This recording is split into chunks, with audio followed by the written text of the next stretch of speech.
Hello everyone, আজকে ছিল আমাদের বাড়িতে সত্যনারায়ণ পুজো। তাই সকাল সকাল ঘুম থেকে দেখি মা সমস্ত পুজোর জোগাড়ই করে ফেলেছে।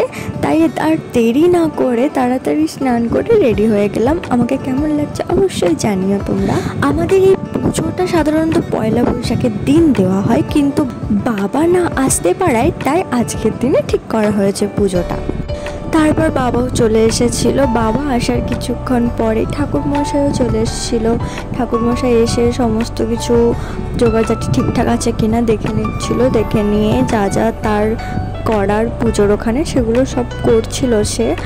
আর আমার ঠাকুমাও চলে এসেছিলো। তারপর ঠাকুরমশাই সিন্নি মেখে নিচ্ছিল। আমাদের সত্যনারায়ণের সিন্নি দেওয়া হয়। আমার বাবা আর মা রেডি হয়ে গেছে পুজোতে বসবে বলে।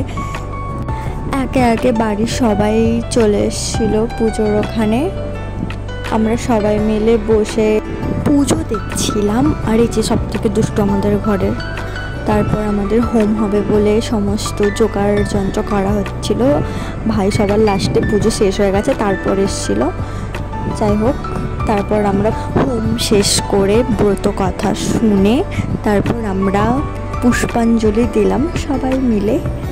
পুষ্পাঞ্জলি শেষ হয়ে যাওয়ার পরে পুজো কমপ্লিট হয়ে গেল। আমরা সবাই মিলে চন্দামিত খেয়ে নিলাম। দিয়ে ঠাকুরমশাইয়ের জন্য প্রসাদ প্যাক করছিল মা। তারপর ঠাকুরমশাইকে সবাই মিলে এগিয়ে দিলাম, এটা আমাদের ঘরের নিয়ম।